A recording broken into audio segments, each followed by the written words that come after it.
രാജീവ് അഞ്ചൽ ആവിഷ്കരിക്കുന്ന ചലച്ചിത്രമാണ് പാട്ടിന്റെ പാലാഴി. പേര് പോലെ തന്നെ സംഗീത സാന്ദ്രമാണ് ചിത്രവും.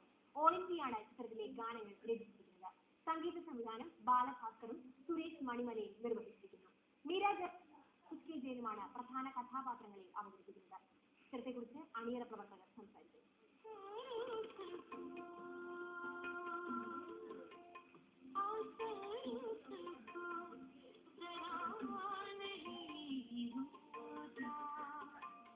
വീണ എന്ന കഥാപാത്രത്തെ കേന്ദ്രീകരിച്ചാണ് ചിത്രത്തിന്റെ കഥ നടക്കുന്നത്.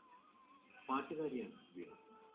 പാലക്കാട്ട് ഒരു അഗ്രഹാരത്തിലെ കൂട്ടുകുടുംബാംഗമാണ് വീണ.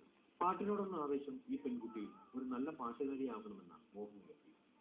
സിനിമ പിന്നണി ഗായികയാവുകയായിരുന്നു ഇവരുടെ ഏറ്റവും വലിയ ആഗ്രഹം. വീണയുടെ അമ്മയ്ക്ക് മകളെ സിനിമയിൽ പാടിക്കണമെന്ന് വലിയ ആഗ്രഹമുണ്ട്. എന്നാൽ അമ്മ മരണമടഞ്ഞതോടെ ആഗ്രഹങ്ങളുടെ ലോകത്ത് അവളുടെ അച്ഛന്റെ സഹോദരൻ അവളുടെ മോഹങ്ങൾക്കും സാന്ത്വനമായി ഒപ്പം നിന്നു.